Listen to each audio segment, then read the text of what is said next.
inflation. Yep, this exists. There is someone out there who has a fetish for feet and inflation at the same time, who has a crush on Trico. That just goes to show how much variety there is in sexualities and fetishes.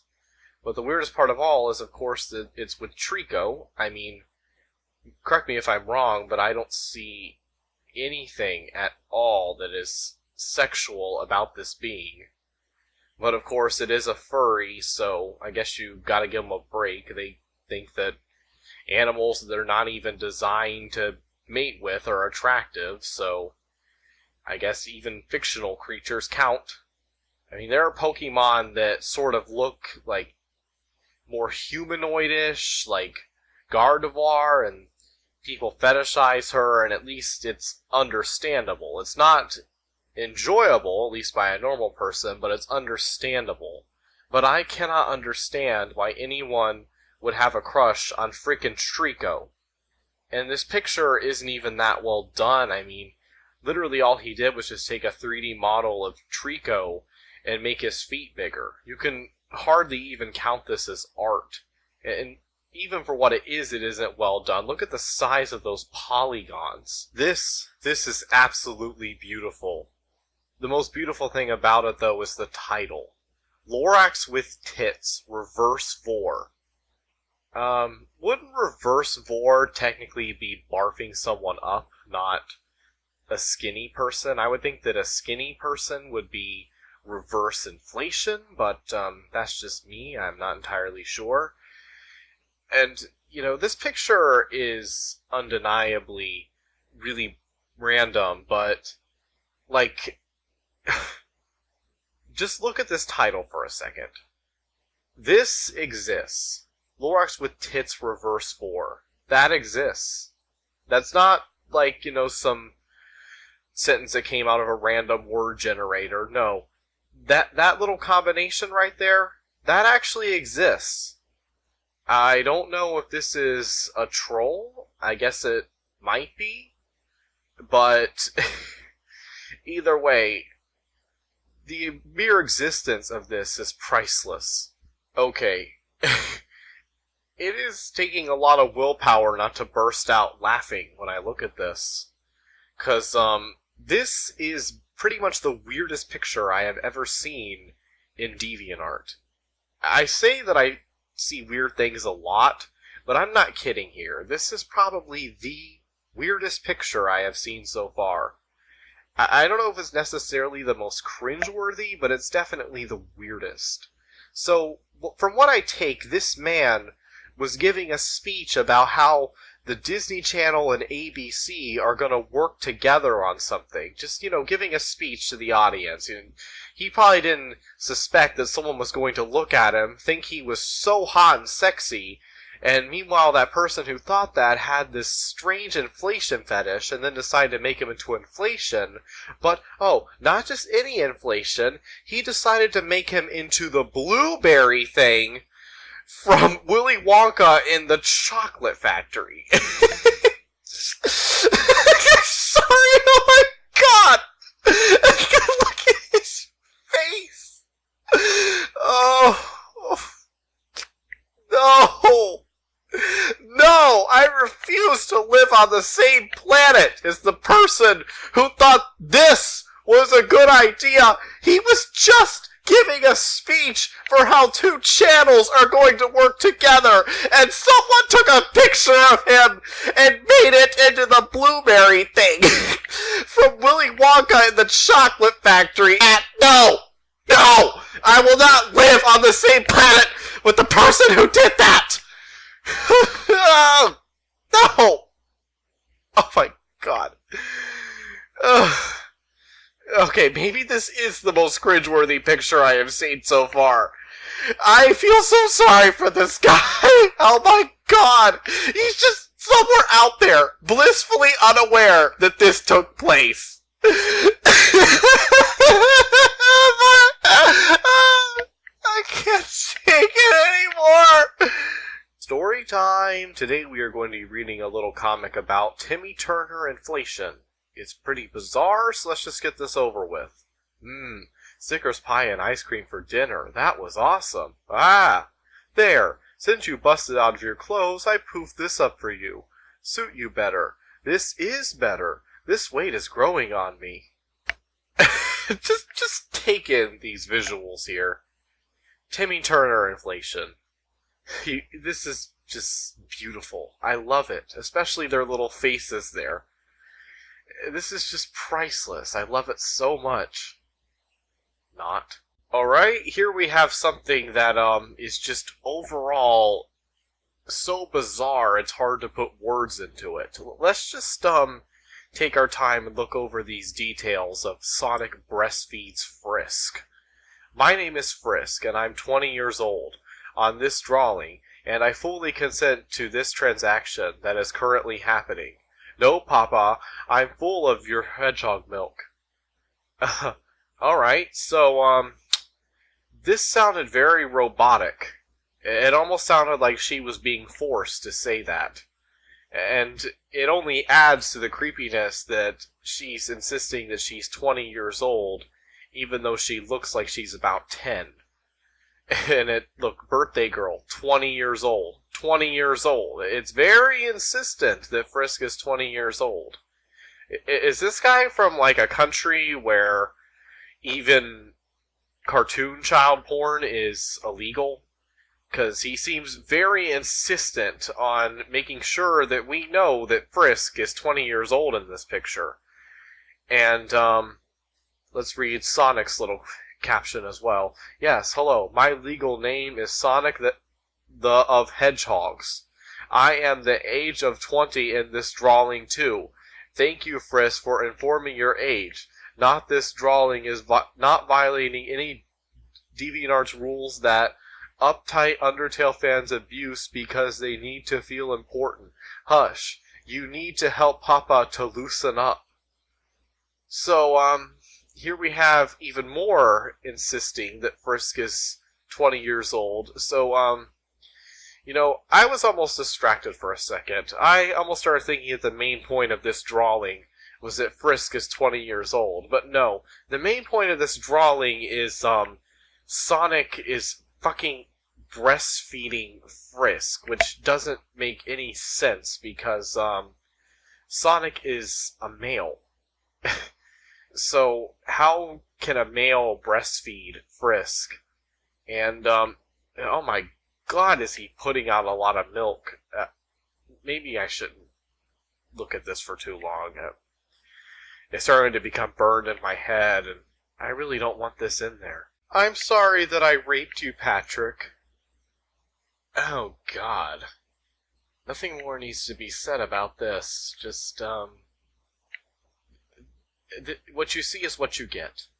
But that's all that's needed. Here we have Godzilla with his brand new Nintendo Switch. I didn't know Godzilla had the magical powers to make things float, because that looks to be what he's doing, considering he's not even holding it, he's just pressing his hands against the bottom left corner of the screen. And, I don't even know what he could possibly be doing, because there's no game here. He's just holding a turned off, or even broken for all I know, Nintendo Switch magically and pressing his hands to the bottom left corner of the screen. That's very unique. I don't think this was meant to be the way that it's interpreted, but, it's still very unique. Alright, so this actually wouldn't be that bad if it weren't for the little detail I'll point out. So he, decided to make this little picture for fun. He drew some characters, cut them out. And I mean, it wasn't that bad of an idea, and the characters are pretty well drawn. But, dude, why the hell was it necessary to throw Bendy in with these SpongeBob characters? Seriously, this would have been completely normal and actually pretty decent if it wasn't for that. By throwing Bendy in for no reason, all you've done is made this from decent to cringeworthy. I just hate it when I see people getting so close to doing things right, and then they do this. This guy isn't even a bad artist. Just look at his gallery. It's not that bad. But, he has this, like, weird obsession for SpongeBob and Bendy crossovers, which, in my opinion, don't make any sense whatsoever. I really don't understand why you would do that. But it's there, and, this is still enjoyable, just not in the way that he intended it to be. Alright, this was a lovely style to use for Bendy and Boris. Or who am I kidding? Of course I expected this. This is some piece of art made by a weird fangirl, so of course you're going to end up with an art style like this. I mean, I guess I'm okay with people changing the style of art if it makes sense, but this doesn't make any sense. I mean, I'm pretty sure that there's something sexual buried in this. Like, okay, no one cares about your little fangirl fantasies. Don't spam them on DeviantArt. Please, just fucking stop. It's the overrate shack. You know what? I couldn't agree more. You said it perfectly. It's all the things from the cringy fandoms. All of it. All in one. Well, I'm afraid to say that if it really was all of it, there probably wouldn't even be enough pixels on any given computer monitor to display them all accurately. But this comes pretty close, so I guess you do deserve some credit. Everything is here. So I had this dream, and I thought it would be worth sharing. Do you know Silver, the Lugia from the Judo series? Well, he and his mother were in danger of being hunted by poachers. The two Lugias were constantly looking for a way to escape from the poachers. Also, there was this blue unicorn that was also in danger of being hunted. I think his name was Bobbington or Geefery or something.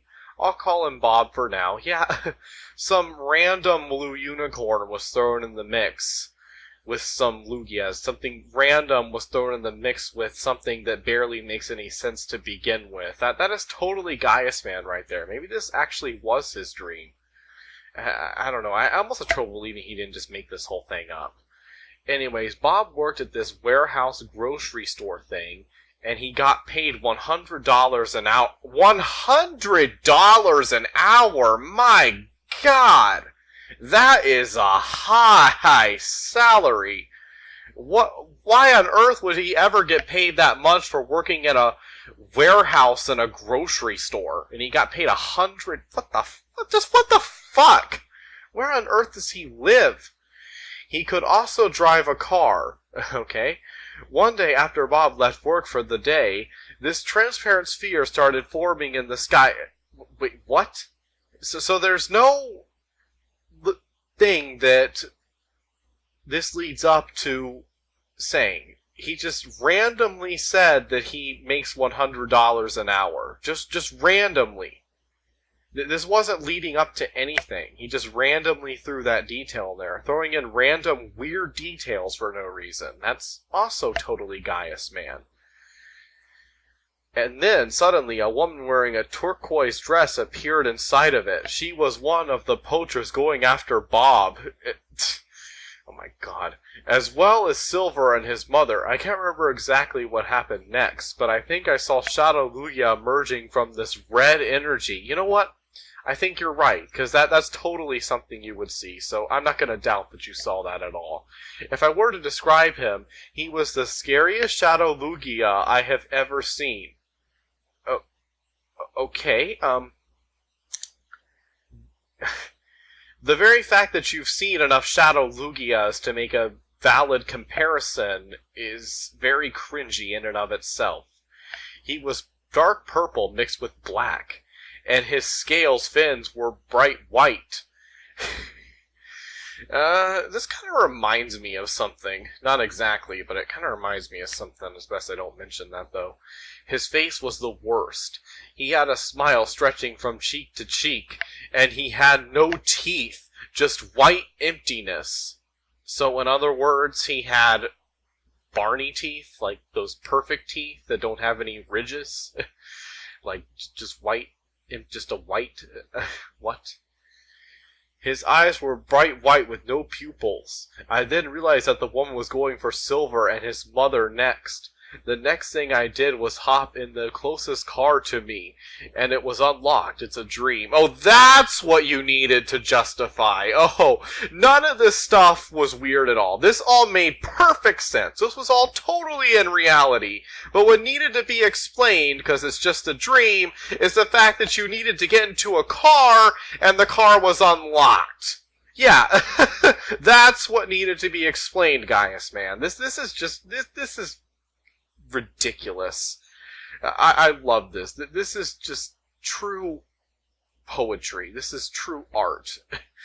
But it keeps going, so let's keep going.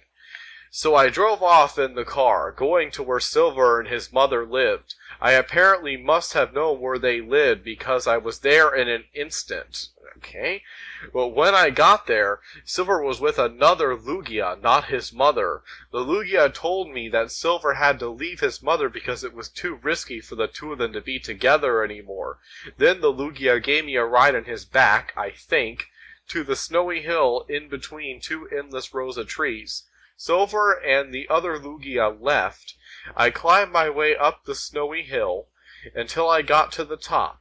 At the top of the hill, the trees on either side seemed to have vanished, and I found myself face to face with King Kong.